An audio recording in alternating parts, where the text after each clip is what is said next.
128ஆம் சங்கீதம் 5ஆம் வசனம். கர்த்தர் சீயோனிலிருந்து மைக்குங்க கொடுங்க.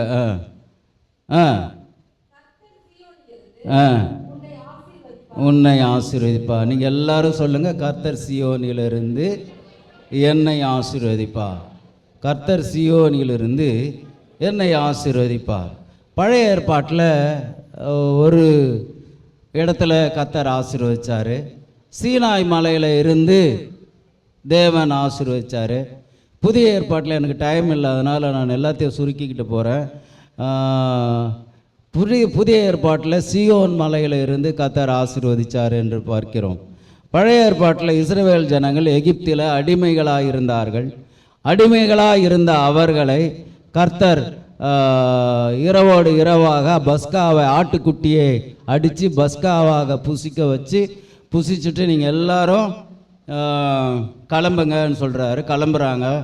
அந்த நாள் ஆகித் மாதம் 14ஆம் தேதி விடிகாலை 3:30 மணிக்கு இஸ்ரவேல் ஜனங்கள் எகிப்திலிருந்து புறப்பட்டு செங்கடலை கடந்து சீனாய் மலைக்கு வராங்க. அந்த சீனாய் மலைக்கு அடிவாரத்தில் வந்த அந்த நாள் பெந்தகோஸ்தே என்ற 50ஆவது நாள். அந்த நாளில் மோசே ஜனங்களை விட்டு மலைக்கு போகிறார்.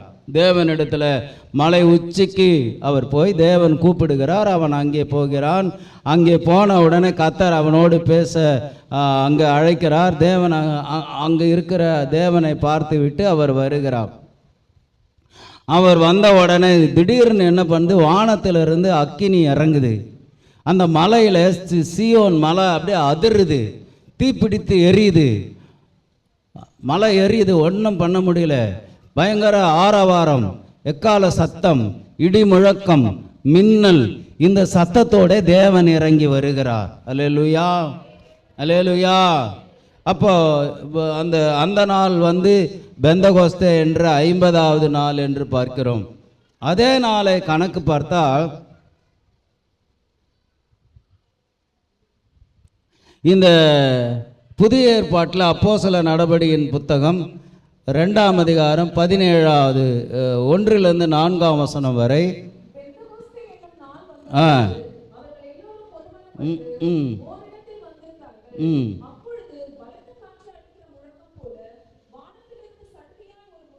வானத்திலிருந்து சடுதியாய் ஒரு முழக்கம் உண்டாகி வீடு முழுவதும் நிரப்பிற்று.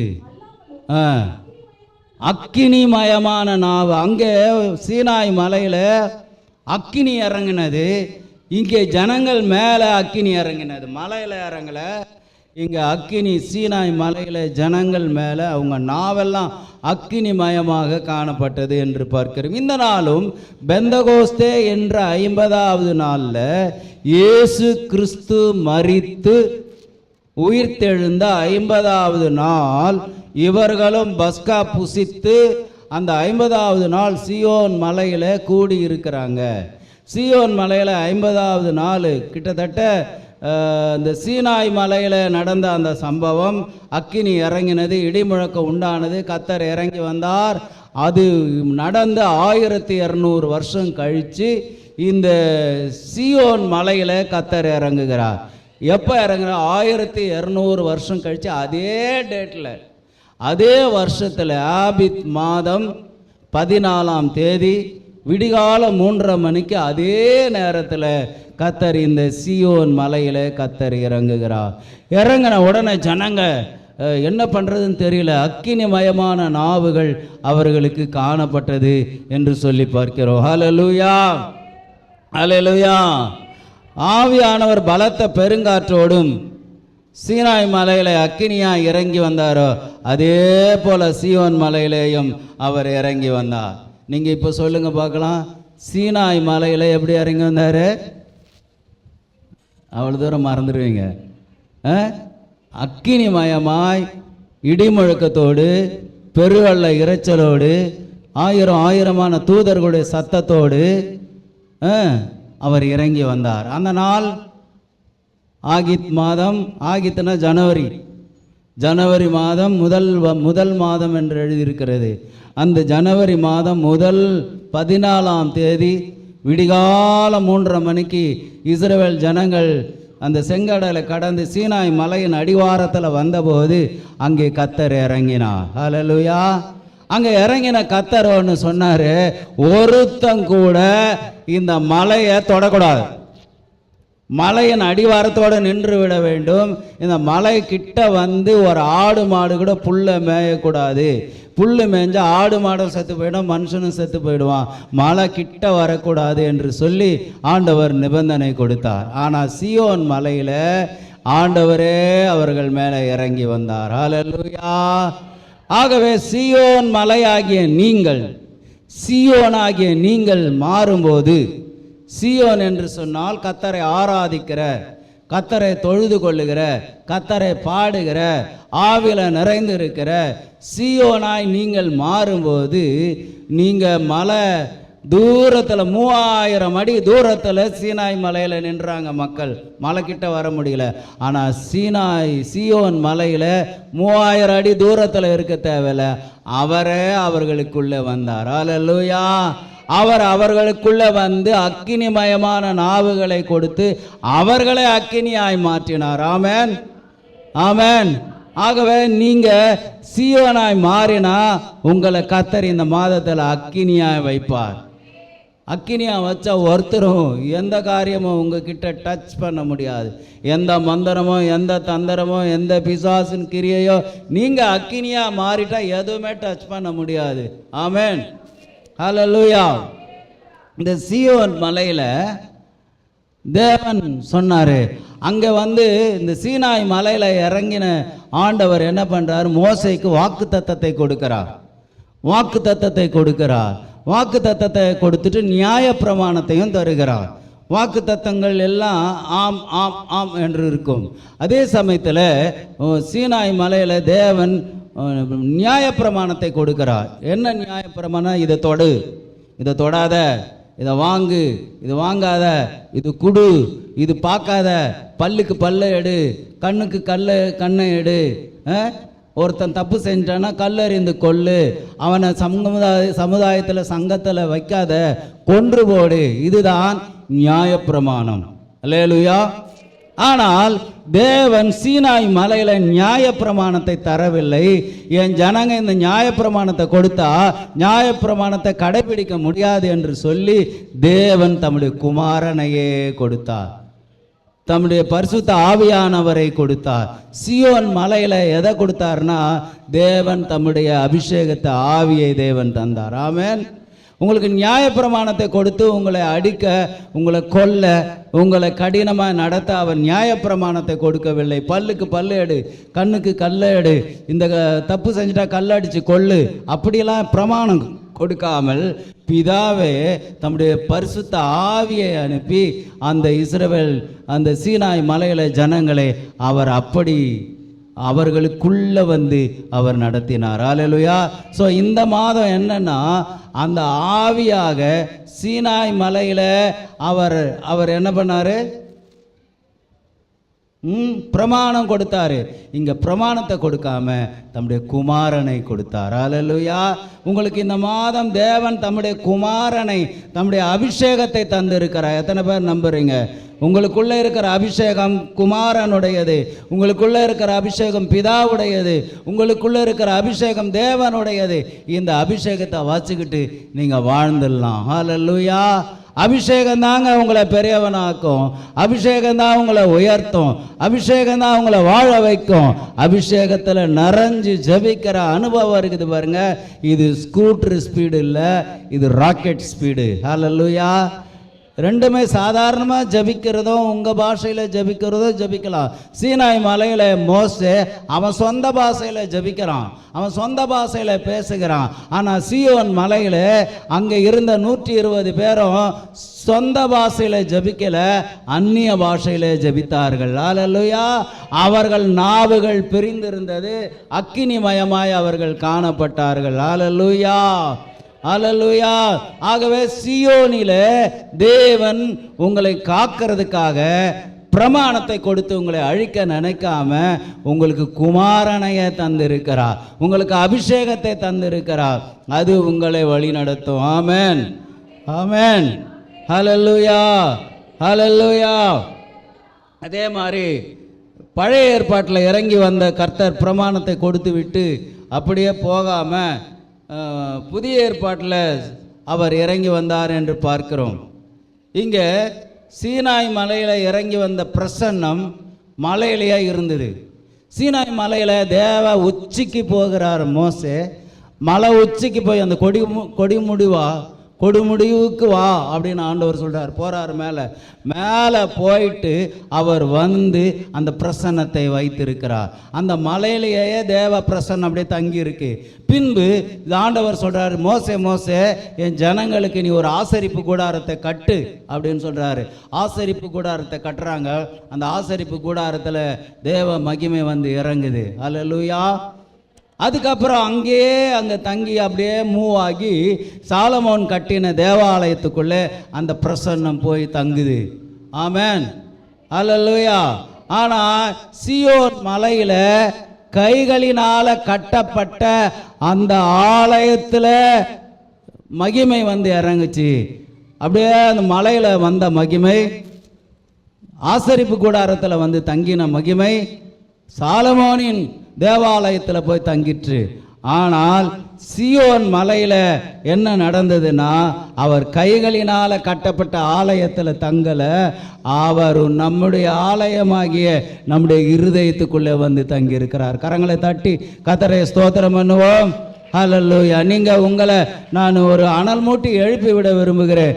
உங்களுக்குள்ளே இருக்கிறவர் சீனாய் மலையில் வந்த அந்த ஆவி அல்ல, சீயோன் மலையில் உங்களுக்குள்ள வந்து இருக்கிறார். ஹல்லேலூயா. நீங்கள் சாதாரணமான மனிதர்கள் அல்ல, அசாதாரணமான மனிதர்கள். நீங்கள் இயற்கைக்கு அப்பாற்பட்ட மனிதர்கள். நீங்கள் நினைக்கிறீங்க உங்களை தவறாக எடை போட்டிருக்கிறீங்க. இந்த பரிசுத்த ஆவியானவர் இருந்தால், ஐயோ நான் கெட்ட வார்த்தை பேசிட்டேன், நான் விபச்சாரம் பண்ணிட்டேன், நான் சிகரெட் அடிச்சுட்டேன், நான் இதை பண்ணிட்டேன், அதை பண்ணிட்டேன், தப்பாக நடந்துட்டேன், எவ்வளோ அப்படின்னு உங்கள் குற்ற உணர்வு இருக்கும். இந்த குற்ற உணர்வெல்லாம் பிடுங்கி வேரோடு எறிவது அபிஷேகம் தான். அல்லேலூயா. ஆகவே அபிஷேகம் இருந்தால் நீங்கள் எவ்வளவு பாவியாக இருந்தாலும், எவ்வளோ மோசமான நிலைமையாக இருந்தாலும், நீங்கள் அப்படியே நிறுத்திடாமல் சீனாய் மலையிலேயே உங்கள் பிரசன்னத்தை வைக்காமல் நீங்கள் சீனாய் மலையிலிருந்து சியோன் மலைக்கு வந்து நீங்கள் அபிஷேகத்தில் நிரம்பி நிரம்பி நிரம்பி நிரம்பி ஜெபிக்கும் போது அந்த அசுத்தத்தெல்லாம் வேரோடு பிடுங்கி கர்த்தர் உங்களை உயர்த்த ஆரம்பிப்பான். ஹல்லேலூயா.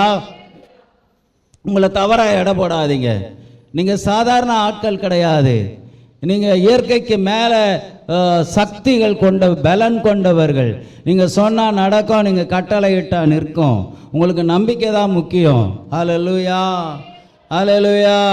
சீனாய் மலையில் இறங்கின அந்த பிரசன்னம் உங்கள் இருதயத்தில் இருக்குது. அந்த பிரசன்னத்தை நீங்கள் இழந்துடக்கூடாது. உங்களுக்கு எவ்வளோ தூரம் இந்த செய்தி கொஞ்சம் கஷ்டம்தான். சியோன் மலையில், சியோனிலிருந்து ஏன் கர்த்தர் உங்களை ஆசீர்வதிக்கிறார்னா, சியோனில் உங்கள் உள்ளத்தில் வந்துட்டார். சீனாய் மலைக்கும் சியோன் மலைக்கும் என்ன டிஃப்ரெண்ட்டுனா, அங்கே மேலே பிரமாணத்தை கொடுத்தது ஆண்டவர், அந்த பிரசன்னத்தை அங்கேயே நிறுத்தி ஆசரிப்பு கூடாரத்தில் வச்சு, ஆசரிப்பு கூடாரத்தில் இருந்து அந்த சாலமோனின் மண்டபத்துக்கு கொண்டு போனார். இங்கே அப்படி இல்லை, சியோன் மலையில் உங்கள் உள்ளத்தில் வந்து இருக்கிறார். ஹல்லேலூயா, ஹல்லேலூயா, ஹல்லேலூயா. தேவனுடைய ஆலயமாகிய நமக்குள்ளே அவர் பிரவேசித்து சீனாய் மலையில் ஏன் இறங்கி வந்தார் அப்படின்னா, வழிகாட்ட இறங்கி வந்தார். வசனங்கள் நிறைய இருக்குது, நான் வாசிக்க குறிச்சிக்கோங்க, வேணும்னா குறிச்சிக்கோங்க. 2 நாளாகமம் 5ஆம் அதிகாரம் 8 13 வரை வாசித்தா இந்த சம்பவம் வரும். இந்த தேவனுடைய ஆலயமாகிய நமக்குள்ளே பிரவேசித்தது. அந்த சீனாய் மலையில் ஏன் இறங்கி வந்தார் அப்படின்னா, ஏங்க சீனாய் மலையில் இறங்கி வந்தார்? வழிகாட்ட இறங்கி வந்தார். எதுக்கு இறங்கி வந்தார் சொல்லுங்க? வழிகாட்ட. ஆனால் சியோன் மலையில் வழிகாட்ட இறங்கி வரல, வழி நடத்த இறங்கி வந்தார். ஆமென். எத்தனை பேருக்கு புரியுது? வழி காட்டுறதுக்கும் வழி நடத்துறதுக்கும் டிஃப்ரெண்ட் இருக்கு. வழி காட்ட சீனாய் மலையில் அவர் வந்தார். ஆனால் சியோன் மலையினுடைய அனுபவம், சியோனிலிருந்து உன்னை ஆசீர்வதிப்பானா என்ன அர்த்தம்? உனக்கு வழி நடத்தும்படி இங்கே வந்திருக்கிறார். ஹல்லேலூயா. வழிகாட்டுறதுன்னா, இந்த பஸ் ஸ்டாண்டு போனோம்பா, அப்படின்னு கேட்குறாங்க. சரி, வழி தெரியாது, பஸ் ஸ்டாண்டுக்கு எப்படி போகணும்? நேராக போங்க, லெஃப்ட்டு போங்க, ரைட்டு போங்க, அங்கே ஒரு முட்டு வரும், ஒரு சிக்னல் வரும், அதுக்கப்புறம் நேராக போங்க, அதுக்கப்புறம் அப்படி வளைஞ்சு போங்க, அதுக்கப்புறம் பெண்டு வரும், அதுக்கப்புறம் ஒரு ஊர் வரும், இப்படி சொல்லி அனுப்புகிறோம். இது வழி காட்டுவது. ஆனால் வழி நடத்துறது என்னன்னா, திசை வழி தெரியாமல் இருக்கிற உங்களை கரத்தை பிடித்து அவரை கூட வந்து நடக்க முடியாத நேரத்தில் அவர் வாகனத்தில் உங்களை ஏற்றி அவர் கொண்டு போய் சுமந்து நீங்கள் போக வேண்டிய இடத்துக்கு கொண்டு போய் விடுறாரு பாருங்க.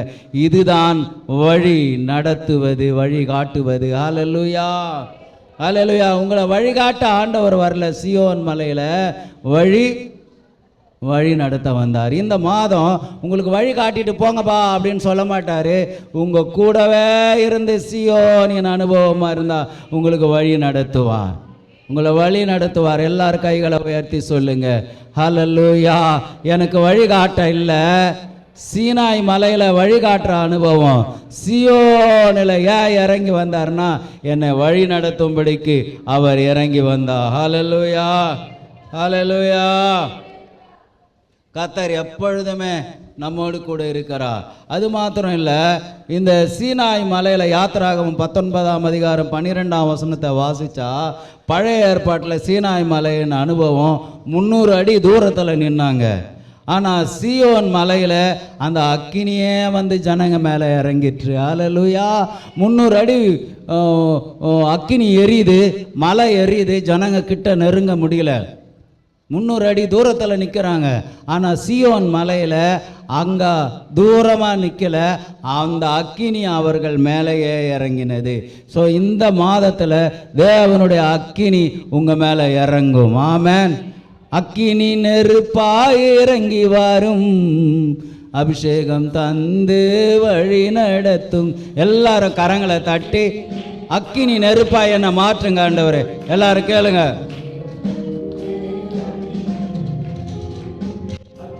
நெருப்பாய் இறங்கி வரும். கொஞ்சம் கூட ஸ்பீடா பாடுங்க, கரங்களை தட்டி எல்லாரும்.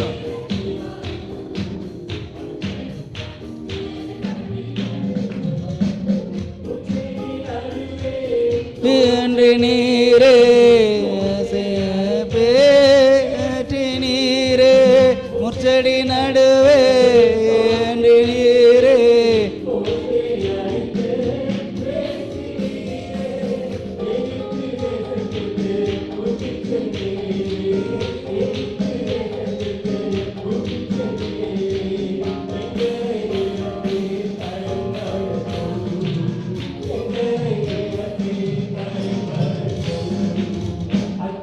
நெருப்பாய் இறங்கி வரு, அபிஷேகம் தந்து வழி நடத்து.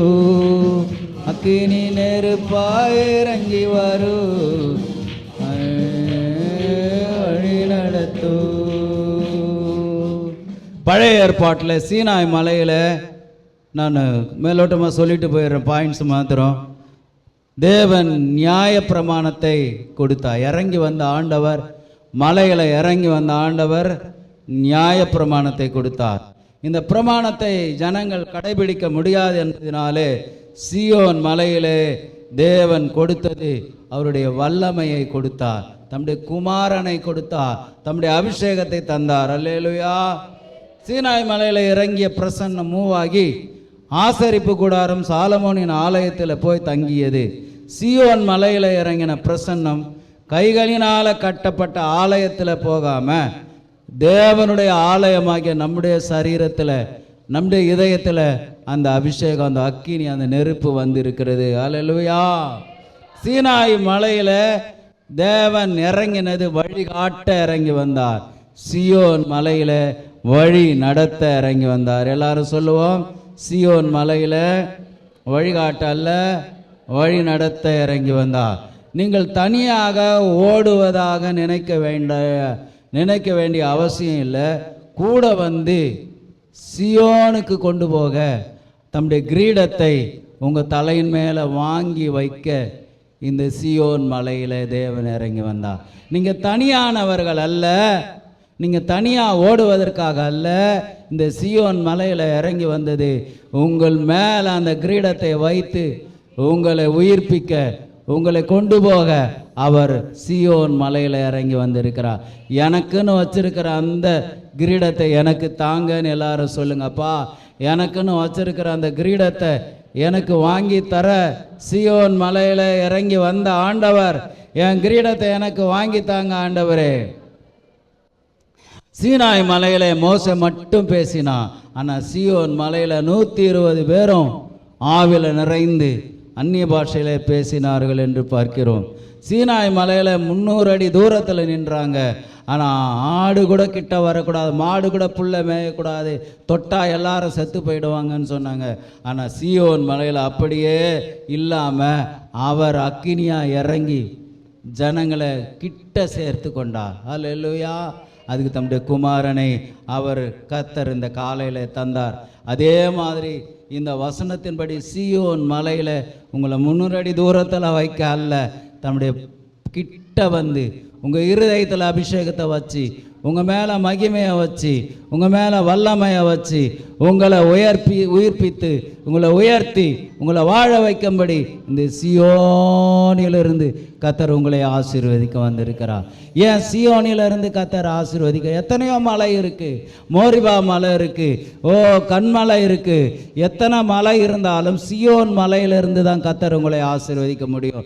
சீயோன் நீங்கள் ஆராதிக்கிறவர்களாக, நீங்கள் கர்த்தரை தேடுகிறவர்களாக, கர்த்தரை எப்பொழுதும் பாடி துதிக்கிறவர்களாக நீங்கள் சீயோனாய் மாறும்போது, உங்கள் சீயோனின் அனுபவத்தினால கர்த்தர் உங்களை மாற்றும்போது உங்களுக்கு உள்ளத்தில் அவர் வந்து கர்த்தர் உங்களை ஆசீர்வதிக்கிறார். அல்லேலூயா. நீங்கள் தூரத்தில் 300 அடி தூரத்தில் இருக்க வேண்டிய ஆள் இல்லை, அவரே உங்கள் உள்ளத்தில் வந்து தங்கி இருக்கிறதுக்கு உங்களை கர்த்தர் சீயோன் மலையில் கொண்டு வந்து இருக்கிறார். அல்லேலூயா. நீங்கள் சீயோனா மாறிட்டா போதும், நீங்கள் 300 அடி தூரத்தில் நிற்க வேண்டியவர்கள் அல்ல, நிற்க வேண்டிய அவசியமும் இல்லை. கர்த்தரே உங்கள் உள்ளத்திலிருந்து அவரோடு தம்மை சேர்த்து கொள்வார். ஆமென். அல்லேலூயா. அல்லேலூயா. 120 பேரும் அந்நிய பாஷையில் பேசுகிறாங்க. இப்போ கொஞ்ச நேரம் கூட எழும்பி நின்று நம்ம அந்நிய பாஷையில் பேசலாம். ஆண்டவரே, என்னை அந்நிய பாஷையை கொடுத்தது சும்மா கை தட்டிட்டு போகிறதுக்கும், சும்மா ஏதோ ஒரு 2 வார்த்தை பேசுகிறதுக்கும் அந்நிய பாஷை தரல. எல்லாரும் கொஞ்ச நேரம் ஆவியில் நிறைந்து பேசுங்க பார்க்கலாம். நேரம் இன்னும் 6 நிமிஷம் தான் இருக்குது. பேச ஆரம்பிங்க.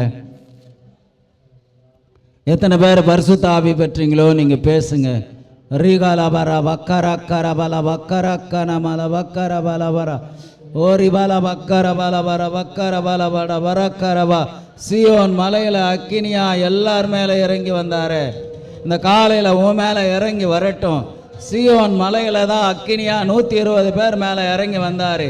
நீங்கள் சீயோனாய் மாறும்போது அக்கினியா இறங்கி வருவா. பசங்க அபிஷேகத்தை பெற்றவங்க பேசுங்க, பேசுங்க. இந்த உங்களுக்கு சான்ஸு, பேச ஆரம்பிங்க. ரீகால பர கரபல மனம ரகல பர பல பர லீகர பல பர பல பல பர பல பர பர ரீகால. பிரமாணத்தை அவர் தரவில்லை.